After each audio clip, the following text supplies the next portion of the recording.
ఇంట గెలిచి రచ్చగెలాలి అన్న నానుడు ఎమ్మెల్సీ దువ్వాడ శ్రీనివాస్కి అచ్చిరాలేదేమో.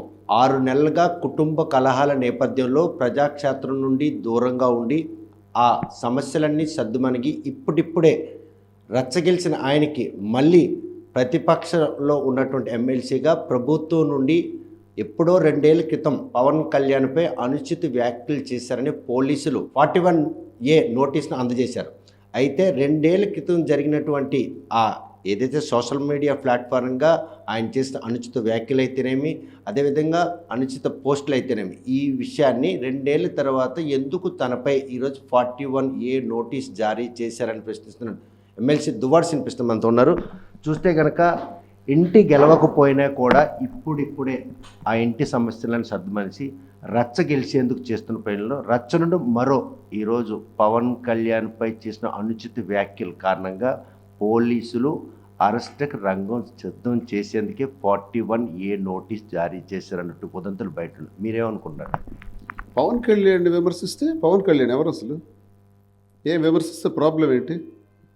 నేనేమైనా విమర్శించానా పవన్ కళ్యాణ్ని? ముందుగా పవన్ కళ్యాణ్ వైఎస్ జగన్మోహన్ రెడ్డి గారిని 2022 సంవత్సరంలో నువ్వెంత, నీ బ్రతుకెంత, వైసీపీ నా కొడకల్లారా, వైసీపీ నా కొడుకులు చెయ్యి కందేంత దూరం వస్తే కొట్టి పడేస్తాను, వైసీపీ నా కొడుకులకి చెప్పించి కొడతానని మంత్రులు పేరు పెట్టి మంత్రులకి అడ్రస్ చేసి మాట్లాడితే మేమేమైనా చీము రక్తం లేని వాళ్ళు అనుకుంటున్నారా?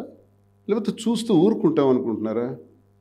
వైఎస్ఆర్ కాంగ్రెస్ పార్టీ కార్యకర్తలకి విమర్శిస్తూ, మంత్రులకు విమర్శిస్తూ, సాక్షాత్ అప్పటి ముఖ్యమంత్రి జగన్మోహన్ రెడ్డి గారికి విమర్శిస్తే ఇంచుమించు ఇదే నెల 11వ నెల 22వ సంవత్సరం 15-16 తారీఖుల మధ్యలో నేను వెంటనే రెస్పాండ్ అయ్యాను. ఎప్పుడు? పవన్ కళ్యాణ్ విమర్శించిన తరువాత రెస్పాండ్ అయ్యాను, అంతకుముందు కాదు. రెస్పాండ్ అయ్యి నేనేమన్నానంటే, నేను చెప్పు తీశాను. చెప్పు నీకే కాదు అబ్బాయి, మా దగ్గర కూడా చెప్పులు ఉన్నాయి, మేము చెప్పులతో కొట్టేయగలం, నిన్ను అవకాశం ఇస్తే మేము కూడా నీకు చెయ్యి కందినంత దూరం వస్తే మేము కొట్టడానికి మేమేమి చిన్నవాళ్ళం కాదు, మాకు ఆ శక్తులు ఉన్నాయి అని నేను అన్నాను. అంటే నువ్వు అన్నావు, నువ్వు కామెంట్ చేసావు, నేను కౌంటర్ చేశాను. రాజకీయాల్లో విమర్శించేటప్పుడు నోటి దూల, ఒళ్ళు దగ్గర పెట్టుకొని మాట్లాడడం. ఇప్పుడు Pawan Kalyan deputy chief minister అయితే అప్పుడు జగన్మోహన్ రెడ్డి గారు ముఖ్యమంత్రి కదా. మరి ముఖ్యమంత్రి గారిని ఆడకూడదు, అలా మాట్లాడకూడదు, అలా తోలనాడకూడదని నీకు తెలియదా? అయినా విమర్శించావు కదా, బరితెగించి విమర్శించావు కదా. నేను విమర్శించాను. ఈ ట్రోలర్సు, విమర్శకులకి నాకు స్పష్టమైన సమాధానం ఇదే. 2 ఏళ్ల క్రితం నేను పవన్ కళ్యాణ్కి చెప్పు చూపించానని కారణంగా ఇప్పుడు అంటే ఇది 41 నోటీస్ అన్నది పాత చట్టం ప్రకారం. ఇప్పుడు కొత్త చట్టం ప్రకారం BNSS ప్రకారం అయితే 35 Clause 3 అంటారు దీన్ని. 35 Clause 3 నోటీస్ అంటే ఇంటిమేషన్ పోలీసు. ఆ రోజు ముఖ్యమంత్రి విమర్శించినటువంటి పవన్ కళ్యాణ్ కేవలం జనసేన పార్టీ అధినేతగానే విమర్శించారు. తెలుగుదేశం పార్టీతో విభేదం, అదేవిధంగా జనసేన పొత్తు, ఈ 2 నేపథ్యంలో ఈరోజు ఆ రోజు చేసిన విమర్శలో ఆయన ఒంటరివాడు. ఈరోజు కూటమి ప్రభుత్వం కొలువు తీరిన తర్వాత ఏదైతే సోషల్ మీడియా ప్లాట్ఫారంగా అనుచిత వ్యాఖ్యలు చేసిన వారిపై కానీ ఏదైనా అంటే వ్యక్తిగత దోషాలు చేయడం, అంటే కూటమి ప్రభుత్వం చట్టాన్ని క్రమబద్ధీకరణ చేసిన తర్వాత 2 ఏళ్ల క్రితం జరిగినటువంటి ఈ సంభాషణ ఎందుకు ప్రాతిపదిక తీసుకుంటారు? అధికారంలో ఉన్నారనే ఉద్దేశంతోనే. ఇప్పుడు అధికారంలో ఉంటే ఈ కూటమి ప్రభుత్వంలో ముఖ్యంగా తెలుగుదేశానికి, జనసేనకి నేను ఒకటే కోరుతున్నాను. ఇప్పుడు నా మీద టార్గెట్ చేసి నన్ను అరెస్ట్ చేయాలని అంత కసి ఉంటే, అంత సరదా ఉంటే, నేను 5 సంవత్సరాలు అధికారంలో ఉన్నాను. అధికారంలో 2.5 ఏళ్ల పాటు ఎమ్మెల్సీగా ఉన్నాను. ప్రమారం 3 ఏళ్ళు. ఈ 3 ఏళ్లలో అధికార దుర్వినియోగం చేశానా? తీయండి. అవినీతి చేశానా? తీయండి. లంచాలు తీసుకున్నానా? లేదు భూ కబ్జాలు చేశానా? భూదందాలు చేశానా? ఏమైనా ఉంటే తీయండి అయ్యా. అది తీసి కేసు పెట్టండి అయ్యా. దాన్ని సిద్ధాంతపరం అంటారు. సిద్ధాంతపరంగా పార్టీలో నేను ఏమైనా అధికార పార్టీలో తప్పు చేస్తుంటే అవి తీయండి, వెలికి మీకు దమ్ముంటే తీసి ఆ కేసులు ఏమైనా నేను తప్పులు చేస్తుంటే అరెస్ట్ చేయండి, తప్పేం లేదు. 2 ఏళ్ల క్రితం పవన్ కళ్యాణ్ని నేను విమర్శించామని దిక్కుమాలిన కేసా? నేనేమి దువ్వాడ శ్రీనివాస్గా ఇది అడగట్లా, ఒక ఎమ్మెల్సీగా అడుగుతున్నాను. నేను కూడా ఈ గవర్నమెంట్లో ఇప్పుడు ఒక కౌన్సిల్ మెంబర్గా ఉన్నాను కాబట్టి, ఒక ప్రజాప్రతినిధిగా ఉన్నాను కాబట్టి, ఒక బాధ్యత గల వ్యక్తిగా, అపోజిషన్ పార్టీకి చెందిన వ్యక్తిగా వైఎస్ఆర్ కాంగ్రెస్ పార్టీ నుంచి నేను ప్రశ్నిస్తున్నాను. మీకు దమ్ము లేక నాకు ఈ 35 క్లాస్ 3 అంటే 41 నోటీసులు మీరు ఇచ్చుకునే దిక్కుమాలిన స్థితి మీకు ఏదో ఆపరించింది, మీకు చేత కాదు, మీరు మా మీద ఎటువంటి ఆరోపణలు చేసినా అవి నిజం కాదని దీనివల్ల రుజువైంది. ఇందులో కూడా ఒక లోపభూయిష్టం, ఎవరైతే మీరు చేసినట్టు విమర్శలకు మదన పడ్డారో ఆ కాంపొనెంట్ ఇచ్చిన ఫిర్యాదు కాకుండా వేరొకరు ఇచ్చిన ఫిర్యాదును ప్రాతిపదిక తీసుకుని ఇది 41A నోటీస్ ఇవ్వాలి. ఇప్పుడు నేను మీరు అడిగేదాని ద్వారా చట్టం కూడా ఒక ప్రశ్న నాకు వేయాలనిపిస్తుంది. ఒక సివిలియన్గా, ఒక భారతదేశ పౌరుడిగా చట్టంలో ఇలా ఉందా అసలు? నేను అడ్వకేట్నే. ఇప్పుడు నేను ఒక మాట అడగాలనుకుంటున్నాను. 2 ఏళ్ల క్రితం నేను చేసిన విమర్శకి ఇప్పుడు ఎఫ్ఐఆర్ అయ్యొచ్చా? ఫస్ట్ నాకు చెప్పాలి. నేను న్యాయస్థానానికి వెళ్తాను, న్యాయస్థానంలో తప్పకుండా నాకు న్యాయం జరుగుతుంది. ఇంత డిలే ఎఫ్ఐఆర్ చేయొచ్చా? కొన్ని కంప్లైంట్స్ ఇదివరకు ఏమైనా ఉన్నాయా? వాటిని ఏమైనా మీరు నమోదు చేయగలిగినారా? దానికి కంటిన్యూషన్గా మళ్ళీ ఇప్పుడు చేశారా? కాదే, ఇంతవరకు కంప్లైంట్స్ లేవే. 2 ఏళ్ల తర్వాత ఇప్పుడు మీరు కంప్లైంట్ ఎవరివ్వాలి? పవన్ కళ్యాణ్ కదా నేను తిట్టానని మీరు అంటున్నారు, అందరూ కూడా అంటున్నారు. మరి పవన్ కళ్యాణ్ ఇవ్వాలి కంప్లైంట్ ఎవరు ఇందులో? కణితి కుమార్ అంట, కణితి కిరణ్ కుమార్. ఎవరు ఈయన? హూ ఇస్ ఈ? ఈయనకి నాకు సంబంధం ఏంటి? ఈయన నేను విమర్శించానా? ఈయన కంప్లైంట్ ఇస్తే ఒక ప్రజాప్రతినిధి మీద కూడా కంప్లైంట్ కట్టేస్తారు, ఎఫ్ఐఆర్. కామెడీ. కేసు కట్టేసి దీనికి sections 153 class A, 504, 505 and 509 IPC and section 67 of IT act. ఇవి కట్టొచ్చా? ఈ వ్యక్తికి నాకు సంబంధం ఏంటి? పవన్ కళ్యాణ్కి విమర్శించినప్పుడు పవన్ కళ్యాణ్ కంప్లైంట్ ఇవ్వాలి. రామ్ గోపాల్ వర్మ గారి ఇష్యూలో కూడా ఇదే జరిగింది. ఇప్పుడు మా మీద ఒంగోలులో ఒక ఎఫ్ఐఆర్ వేశారంట. ఒంగోలు వాళ్ళకి నాకు సంబంధం ఏంటి? ఒంగోలులో కంప్లైంట్ ఫైల్ చేశారని వాళ్ళకి నాకు సంబంధం ఏంటి అసలు? నేను వాళ్ళని విమర్శించానా? పవన్ కళ్యాణ్ విమర్శించాను. ఎమ్మెల్సీ దువ్వాడ శ్రీని ఎట్టి పరిస్థితుల్లోని అరెస్ట్ చేసి జైలుకు పంపించాలని దీంట్లో కేవలం కూటమి ప్రభుత్వం నేతల హస్తం ఉందనుకుంటారా, లేకపోతే రివెంజ్ పాలిటిక్స్ని ఇంప్లిమెంట్ చేసేందుకు జిల్లాలో ఉన్నటువంటి కొంతమంది కూడా ఈరోజు దువ్వాడసిని బయటికి తిరగనివ్వకుండా కట్టడి చేసిన వ్యూహంలో భాగం అనుకుంటారు? ఖచ్చితంగా ఇది పవన్ కళ్యాణ్ టీం ఏదైతే ఉందో వాళ్ళు స్థానికంగా అచ్చెన్నాయుడు వీళ్ళు పగపట్టి ఇది చేస్తున్నటువంటి కార్యక్రమం. దీనికి నాకు సాక్ష్యాధారాలతో కూడా నేను తెలుసుకున్న ఎవిడెన్స్ నాకు ఉన్నాయి. సరే, ఇప్పుడు చేశారు, చెయ్యని. నేనే చెప్తున్నా కదా, వీళ్ళు పెట్టినటువంటి కేసులకి భయపడిపోయో, అదిరిపోయో, బెదిరిపోయో, జడిసిపోయే క్యారెక్టర్ దువ్వాడ శ్రీనివాస్ది కాదు. ఉద్యమ నేపథ్యం నాది. 18 కేసులు ఈ అచ్చెన్నాయుడు, ఎర్రన్నాయుడే నాకు పెట్టించారు. మర్డర్ కేసులు కూడా నా మీద పెట్టించారు. ఉద్యమాలు చేసి ఢిల్లీ స్థాయిలో కదిలించిన చరిత్ర నాది. కాకరాపల్లి థర్మల్ పవర్ ప్లాంట్ ఇష్యూలో జైరాం రమేష్ రెస్పాండ్ అయ్యి ఆ పవర్ ప్లాంట్ని రద్దు చేస్తున్నామన్నారు. దానిని నడిపించింది నేను. ఆ రోజు నాతో పాటు 3 కాల్పుల్లో చనిపోయినారు, నన్ను అరెస్ట్ చేసినారు. పోలీస్ తూటాలకి ఎదురుగెళ్ళి ఆ ఉద్యమాలు చేసినటువంటి చరిత్ర నాది. ఒకసారి గతం గుర్తు చేసుకుంటే అర్థమవుతుంది వాళ్ళకి. కానీ నేను ఎందుకు చెప్తున్నానంటే, కేసులకు తప్పుడు కేసులు బనాయిస్తే, నన్ను జైల్లో పెట్టేస్తే నేను భయపడిపోతాను అని అనుకుంటే పొరపాటు. నేను ఇంట్లోనే కూర్చున్నాను, ఇక్కడే ఉన్నాను, ఏదైనా మీరు వచ్చి చేసుకోవచ్చు. కానీ నా ఉద్యమం ఆగదు, నా గొంతు ఆగదు. న్యూటన్స్ లా చెప్తుంది కదా, ఎవరి action will have an opposite and equal reaction. బంతి ఎంత గట్టిగా కొడితే అంతే రివర్స్లో వస్తుంది. రివర్స్ యాంగిల్లో ఇప్పుడు నేను వస్తాను. నేను ఇంకా గట్టిగా ప్రజా గొంతై మాట్లాడతాను. మన కౌన్సిల్లో కూడా మాట్లాడాను. కౌన్సిల్లో 4 సార్లు వాకౌట్ చేసాం. ప్రభుత్వం చేస్తున్న దుర్మార్గమైనటువంటి చర్యలకు 17,000 కోట్లు రమారమి ఎన్నికల ఎలక్ట్రికల్ బిల్ పెంచేసినారు. మద్యం మీద, వీటన్నిటి మీద కూడా నేను వాకౌట్ చేశాం. గట్టిగా ప్రతిఘటించాం. పబ్లిక్లో కూడా ఇప్పుడు ప్రజా గొంతై అన్ని ఆఫీసులకి తిరుగుతాను, ప్రతి గ్రామం వెళ్తాను, ప్రజల పక్షాన్ని గట్టిగా పోరాటం చేస్తాను. కాదని, ఇది తప్పని మీరు అరెస్ట్ చేయాలనుకుంటే తట్టుకోలేక ఇంకా వీడి వాయిస్ పెరుగుతుంది, మా గవర్నమెంట్ ఉంటే వాయిస్ పెరుగుతుంది. ఏదో ఈ కూటమిలో ముఖ్యంగా ఈ జనసేన బ్యాచ్ ఉన్నారు. ఆ బ్యాచ్ గాళ్ళు ఏవో ట్రోల్స్, నీకు చంపేస్తాం, నరికేస్తాం, కాల్చేస్తాం, కారుతో తగలబెట్టేస్తాం. ఆ కంప్లైంట్ కూడా నేను ఇచ్చాను, ఎవిడెన్స్తో సహా టెక్కల్ పోలీస్ స్టేషన్లో ఇచ్చాను. మరి చర్యలు తీసుకున్నారా? మరి నేను కంప్లైంట్ ఇస్తే చర్యలు తీసుకోరు. వీడు ఎవడో తెలియదు ఈ కిరణ్ గారు అంటే, వీడు నా మీద కంప్లైంట్ ఇస్తే మాత్రం ఎఫ్ఐఆర్, 35 క్లాస్ 3 నోటీస్, అంటే ఇప్పుడు పాత చట్టం ప్రకారం 41 నోటీస్, ఇవన్నీ మీరు చేస్తారు. సిగ్గుందా?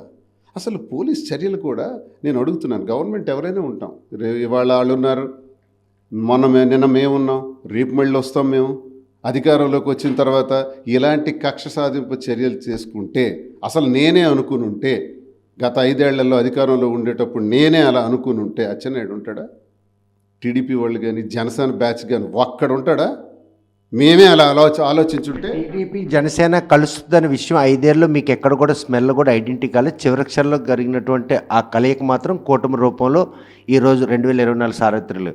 కానీ ప్రస్తుతం 41A నోటీస్ తీసుకున్న దువ్వాడ శ్రీనివాస్ అబ్స్కాండ్ అవుతారా, పోలీసు విచారణ ఎదుర్కొంటారు? ఇక్కడే ఉంటాను. చూసారా ఎంత కామెడీ నోటీస్ ఇది.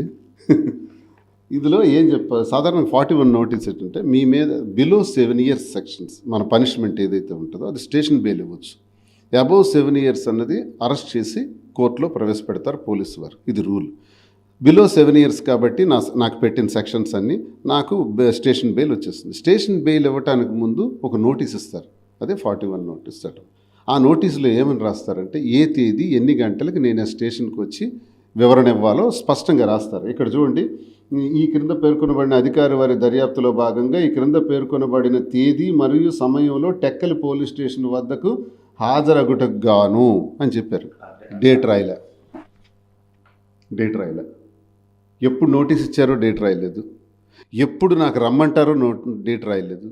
మరి ఏంటి దీని అర్థం? అంటే వ్యూహాత్మకంగా శ్రీనివాస్ని ఎట్టి పరిస్థితుల్లో కూడా అరెస్ట్ చేయాలన్నటువంటి ఒక ప్లాన్ ఆఫ్ యాక్షన్ రూపొందించబడింది. ఈ నోటీస్ నిబంధనలు పాటించడంలో మీరు విఫలమైతే బిఎన్ఎస్ఎస్ సెక్షన్ 36 కింద అరెస్టుకు మిమ్మల్ని బాధ్యులుగా చేయవచ్చు. అండర్లైన్ హెవీ పెద్ద అక్షరాలతో రాశారు, చూసారా నోటీసులో. అంటే ఇది ఎందుకు రాశారు? హైలైట్ చేశారు. ఇది హైలైట్ చేయడం తెలుసు పోలీసు వారికి, తేదీ వేయడం మాత్రం తెలియదు. అంటే 4 రోజులు పోయిన తర్వాత ఈ నిబంధన ప్రకారం మీరు మాకు హానర్ చేయలేదు కాబట్టి మిమ్మల్ని ఎందుకు అరెస్ట్ చేయకూడదని రావాలని అనుకుంటున్నారు ఈ నోటీస్ ద్వారా అన్నది వాళ్ళ ఎత్తుగడ. నేను ఇది మీ ముందు పెడుతున్నాను. నేను ఆల్రెడీ ఎస్హెచ్ఓ గారితో మాట్లాడాను, పై అధికారులతో కూడా మాట్లాడాను. ఏమండి నాకు నోటీస్ ఇచ్చారు కదా, ఎప్పుడు రావాలి స్టేషన్కి, ఈరోజా రేపా, టైం చెప్పండి అని అడిగాను. టైం రాయలేదు. దీనిపై నేను కోర్టుకు వెళ్తాను, ఇంకా వాళ్ళ ఇష్టం. టైం రాయకుండా నోటీస్ ఇవ్వచ్చా, తేదీ రాయకుండా నోటీస్ ఇవ్వచ్చా? విచిత్రమైన పాకెట్లండి. ఇందులో భాగంగానే పుష్ప 2 మూవీ సూపర్ హిట్టే బ్లాక్ బాస్టర్గా కలెక్షన్ వర్షం కురిపించింది. 2024 సార్వత్రిక ఎన్నికల్లో నంద్యాల వైసీపీ ఎమ్మెల్యే తన స్నేహితుడికి మద్దతు తెలిపారన్న ఉద్దేశంతోనే ఈరోజు బన్నీని అరెస్ట్ చేసి 11 గంటల పాటు జైలు పెట్టారనుకోవచ్చు. బన్నీ అంటే అర్జున్ గారిని అరెస్ట్ చేయడం చాలా దురదృష్టకరం. నేను ఒక ప్రేక్షకుడిగా ఆయన సినిమాలు కూడా నేను ఎక్కువ చూస్తుంటాను. జూనియర్ ఎన్టీఆర్ సినిమాలు నేను ఎక్కువ చూస్తాను, ఆయన ఫ్యాన్. జూనియర్ ఎన్టీఆర్ని కూడా ఇలాగే ఇబ్బందుల్లో పెట్టి హింసిస్తున్నారు. ఆయన సినిమాలు రిలీజ్ సమయంలో కూడా ఈ విషయంలో కూడా మేము అబ్జర్వ్ చేస్తున్నది, ఆ అర్జున్ను కూడా అలాగే ఇబ్బంది పెట్టాలని ప్రయత్నం చేసి అరెస్ట్ చేయటం ఏంటండి. ఆయన ఒక సంజయ్ థియేటర్కి వెళ్ళారు, అక్కడ ఒక వ్యక్తి తోపులాట్లో మరణించారు. మరణించినందుకు ఆయన్ని బాధ్యుణ్ణి చేస్తూ ఎఫ్ఐఆర్ చేయాలనుకుంటే ఈ దేశంలో చాలా ఎఫ్ఐఆర్లు పడాలి ఇమీడియట్గా. ఎక్కడో మేము వీడియో షూట్ చేయడానికి 12 సంవత్సరాలకి పుష్కరాలకి, గోదావరి పుష్కరాల్లో చంద్రబాబు నాయుడు కుటుంబ సమేతంగా వీడియో షూట్ చేయడానికి చేసే ప్రయత్నంలో ఎంతమంది మరణించారు? ఆ మరణించిన వాళ్ళకి ఎఫ్ఐఆర్ వేశారా? దానిపైన సంబంధిత వ్యక్తి మీద వేశారా? లేదు. గుంటూరులో జరిగిన సమావేశాల్లో కానీ అంతకుముందు జరిగిన సమావేశాల్లో కానీ 11 మంది చనిపోయారు, వాటిపైన ఎఫ్ఐఆర్ వేశారా? అయినా కూడా బన్నీ నైతిక బాధ్యత వహించి తన సినిమా చూడడానికి వచ్చిన క్రమంలో జరిగినటువంటి తొక్కిసలాట్లో ఆ రేవతి చనిపోవడం, ఆ కుటుంబాన్ని పూర్తిగా అండగా ఉంటాను అని ఆర్థిక సాయం 25 లక్షలు, ఈ పరిణామాలన్నీ జరిగిన తర్వాత ఆయన అంతలా దుందుడుకు తిరిగి అరెస్ట్ చేయడం మాత్రం దీనికి ఏపీ ప్రభుత్వానికి ఏమైనా సంబంధం ఉందనుకోవచ్చు. ఖచ్చితంగా ఉంది. అతను సినిమా రిలీజ్ దగ్గర నుంచి కూడా ఆయనకి బ్యాడ్గా ట్రోల్ చేస్తూ ఆ సినిమా పైన దుష్ప్రచారం ఎక్కువగా తీసుకొస్తుంది. నేను యాక్చువల్గా చూశాను సినిమా కథల్ని. ఆ పవన్ కళ్యాణ్ ఒక రోజు కామెంట్ చేశాడు, అడవి దొంగల్ని కూడా హీరోలుగా చూస్తున్నారు ఎర్రచందనం దొంగలు. ఇప్పుడు దీనిపైన పెద్దగా చాలామంది మాట్లాడేస్తున్నారు. అది కథండి. కథలో ఇంకా సెకండ్ పార్ట్ అండి, థర్డ్ పార్ట్ కూడా ఉంది. థర్డ్ పార్ట్లో ఎలాంటి కంక్లూజన్ ఇస్తారో కూడా తెలియదు. అక్కడ డైరెక్టర్ అల్లు అర్జున్ గారు కానీ, సినిమా హీరో కానీ దొంగతనం చేయడం ప్యాషన్గా చూపించలేదు. ఆ సినిమా కథ నడుస్తుంది. ఇంకా థర్డ్ పార్ట్ పూర్తయిన తర్వాత కంక్లూజన్ తెలుస్తుంది. తెలియకుండానే ఇలాంటి కథలను కూడా హీరోలుగా గుర్తిస్తారా అంటే, కథలో ఏదైనా చూపించవచ్చు, కథలో ఇది చూపించకూడదని ఏమైనా ఉందా? మహాభారతంలో దుర్యోధనుడు చేసినటువంటి దుర్మార్గమైన చేష్టల్ని మనం చూసాం, చదివాం, విన్నాం.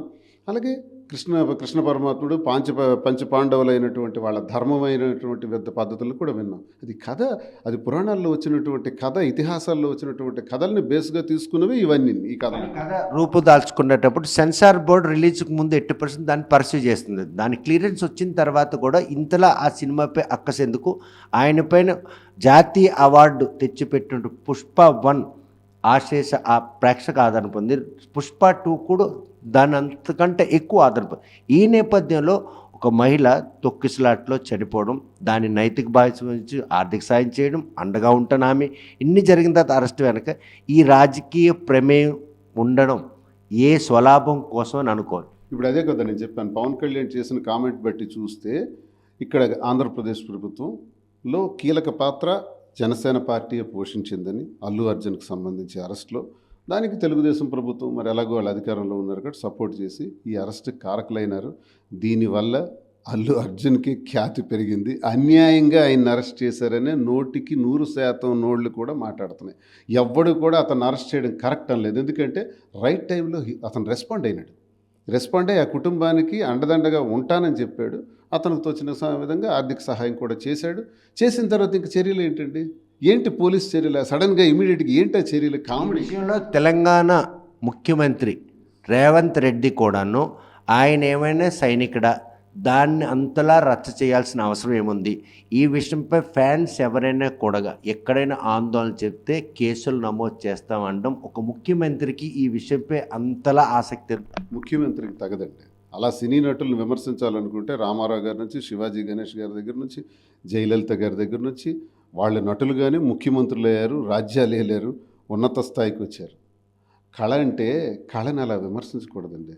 మనిషి ఒక జన్మలో అదృష్టం ఉంటే మనిషిగా పుడతాడేమో, వేల జన్మలో అదృష్టం ఉంటేనే కళాకారుడిగా పుడతాడు. మర్చిపోకూడదు. కళాకారులను ఎప్పుడు కూడా అలా విమర్శించకూడదు. కళని అలా ద్వేషించకూడదు.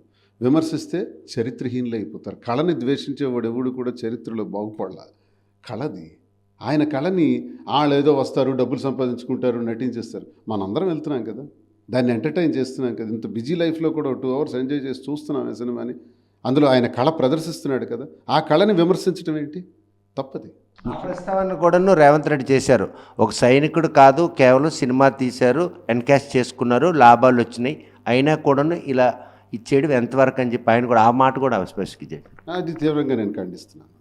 రేవంత్ రెడ్డి గారు అలా మాట్లాడటం కరెక్ట్ కాదు. అది ఆయనే ఇందులో డ్యామేజ్ అయినారు. ఈ అరెస్ట్లో కానీ, ఆయన చేసిన వ్యాఖ్యల్లో కానీ, ఒక ముఖ్యమంత్రిగా ఆయన చేసిన చర్యలు కరెక్ట్ కాదని అందరూ ఆయన్ని తప్పుపడుతున్నారు. అంటేనే ఈ నంద్యాలకి వైసీపీ అభ్యర్థికి పోటీ చేశారని అక్కస్తోనే ఆంధ్రప్రదేశ్ ప్రభుత్వం అల్లు అర్జున్పై కక్ష కట్టి ఈరోజు పుష్ప 2 సినిమా ఇన్సిడెంట్లో జరిగినటువంటి ఈ అంశాన్ని ఒడిచిపట్టి ఆయన డ్యామేజ్ చేసిన ప్రయత్నం ఏంటి? నేను ఒక మాట అడుగుతున్నాను. ఇప్పుడు శిల్పారవి నా ఫ్రెండ్ బాగా, నాకు నంద్యాల శిల్పారవి తాలూకా భార్య అర్జున్ గారు, వీళ్ళ క్లాస్మేట్స్, కుటుంబ నేపథ్యం, సంబంధాలు, రిలేషన్స్ వాళ్ళకి ఉన్నాయి. ఆ సందర్భంగా ఎన్నికల టైంలో ఆయన వచ్చాడు. చరిత్రలో కానీ రాజ్యాంగంలో రాసి ఉందేంటి? పవన్ కళ్యాణ్ పెట్టారు కాబట్టి పార్టీ, ఆ పార్టీకి వ్యతిరేకంగా లేకపోతే తెలుగుదేశం ప్రభుత్వానికి వ్యతిరేకంగా అల్లు అర్జున్ వెళ్ళకూడదని ఏమైనా రాసిందా? ఇదేమైనా రాజ్యాంగబద్ధమైనటువంటి నిర్ణయమా? ఎవడండి చెప్పాడు? ఇది ఎవడిష్టం ఆడేది. ప్రజాస్వామ్యంలో వెళ్తారు. అదే అక్కసు అర్జున్ అక్కడికి వెళ్ళారు కాబట్టే ఆయన పైన ఎలా అయినా టార్గెట్ చేయాలని చేస్తున్నటువంటి అక్కసులో భాగమే దొరికిపోతున్నారు. ఏవేవో చేసి దొరికిపోతున్నారు. ఆఖరికి ఎప్పుడైనా నిజం నిలబడుతుంది కదా, నీతి నిజాయితీ అనేది ఒకటి ఉంటుంది, నిలబడుతుంది. Arjun is a fair man. అతను ఏ తప్పు చేయలేదు. ఆయన వల్ల జరిగిన విషయం కాదు ఇది. పోలీసు ఏం చేస్తున్నారు? ఆయన ప్రొవోక్ చేస్తే ఆ వ్యక్తి చనిపోలేదారు. పోలీస్ యాక్షన్ కూడా ఉండాలి. ఆయన వెళ్తున్నప్పుడు ఇంటిమేషన్ ఇచ్చినా కూడా రాలేదు కదా. వాళ్ళు కూడా అర్జున్ను చూసుకుంటున్నారు కదా, అల్లు అర్జున్ను చూసుకుంటున్నారట కదా. కోర్టులో కూడా డిస్కషన్ నడిచింది జడ్జి గారి ముందు. మరి వాళ్ళు చూసుకుంటే మరి వదిలేస్తే జరుగుతుంది. పోలీస్ తప్పుదం కూడా ఉంది. దానిపైన యాక్షన్ ఏంటి? చూస్తే కనుక ప్రస్తుతం ఏదైతే 41A నోటీస్ తీసుకున్నటువంటి దువ్వాడ శ్రీనివాస్ మాత్రం తన ఈ ఇంట్లోనే ఉంటారు. పోలీసులు దుందుడుకు చర్యగా వ్యవహరిస్తున్నారు. 2 ఏళ్ల క్రితం పవన్ కళ్యాణ్పై అనుచిత వ్యాఖ్యలు చేయడంతో పాటు సోషల్ మీడియా వేదికగా అనుచిత పోస్టులు పెట్టారన్న ఆరోపణ మీద తనపై కేసు నమోదు చేసి ఎఫ్ఐఆర్ కట్టారు. ఎఫ్ఐఆర్ కాపీ ఎవరైతే ఫిర్యాదు చేశారో ఆ ఫిర్యాదుదారునికి ఆ నోటీస్కి నాకేం సంబంధం, అప్పట్లో తమ అధినేత మాజీ ముఖ్యమంత్రి అంటే ముఖ్యమంత్రి హోదాలో జగన్మోహన్ రెడ్డి, అదేవిధంగా వైఎస్ఆర్ కాంగ్రెస్ పార్టీ నేతలు కార్యకర్తలపై చెప్పుతో కొడతానని పవన్ కళ్యాణ్ అన్న మాటకి ఎక్కడ ఎఫ్ఐఆర్ నమోదు చేశారో 2 ఏళ్ళ తర్వాత తనపై చేస్తున్నటువంటి ఈ ఆరోపణలు మాత్రం వ్యూహాత్మకంగా తనను అరెస్ట్ చేసేందుకు చేస్తున్న ప్రయత్నమని మాత్రం స్పష్టం చేస్తున్నారు. నోటీస్ జారీ చేసినప్పుడు ఎక్కడికి రావాలి, ఏ తేదీన రావాలని కూడా కనీసం మెన్షన్ చేయకుండా పోలీసులు లోపభూయిష్టిగా వ్యవహరించడానికి కూడా తీవ్రంగా తప్పుపట్టారు. పుష్ప 2 సినిమా విడుదల నాటి నుండి కూడాను అల్లు అర్జున్పై ఒక వర్గం కక్ష కట్టి ఆ సినిమాని ఎట్టి పరిస్థితుల్లో కూడా ఆడనివ్వకుండా చేసిన క్రమంలో ప్రీ రివ్యూ షో చూడడానికి వచ్చినటువంటి రేవతి అనే మహిళ ఈరోజు తొక్కిసలాట్లో చనిపోతే ఆ విషయాన్ని తనకు నైతిక బాధ్యత వహించి ఆ కుటుంబానికి 20 లక్షల ఆర్థిక సాయం చేయడంతో పాటు కుటుంబాన్ని ఆదుకుంటానని చెప్పి ఔదార్యంగా వచ్చినప్పుడు కూడా ఈరోజు నిన్న ఆయన అరెస్ట్ని మాత్రం తీవ్రంగా ఖండిస్తున్నారు. ఈ విషయంపై తెలంగాణ ముఖ్యమంత్రి రేవంత్ రెడ్డి కూడాను తొందరపాటు పడ్డారు. ఈరోజు తొందరపాటు ఆయన భంగపాటుకు గురిచేసింది. అల్లు అర్జున్ అరెస్ట్ని మాత్రం ప్రతి 2 తెలుగు రాష్ట్రాల్లో అందరూ కూడా తీవ్రంగా ఖండిస్తున్నారు. ఒక నటుడుగా ఆయనకున్నట్టు ఆశేష అభిమానం, ఆయన నటించిన సినిమా ఆశేష ప్రేక్షకుల ఆదరణ పొందడం, ఈ పరిణామాలన్నీ ఆయన అరెస్ట్ను మాత్రం జనాల్లో మరోసారి ఆయన గౌరవాన్ని ప్రతిష్టను ఇనుముడింపేలాగా ఉన్నదని కూడా శ్రీనివాస్ అభిప్రాయం వ్యక్తం చేస్తున్నారు. ఒక కళాకారుని గౌరవించే విధంగా పాలకులు ఉండాలని ఒక సూచన కూడా చేస్తున్నారు. వీటి జర్నలిస్ట్ రామకృష్ణతో సత్యం, RTV శ్రీకాకుళం. మరిన్ని వీడియోస్ కోసం ఛానల్ ని సబ్స్క్రైబ్ చేయండి. లేటెస్ట్ అప్డేట్స్ కోసం వాట్సాప్ ఛానల్ ని ఫాలో అవ్వండి. ఆ లింక్ డిస్క్రిప్షన్ లో ఉంది.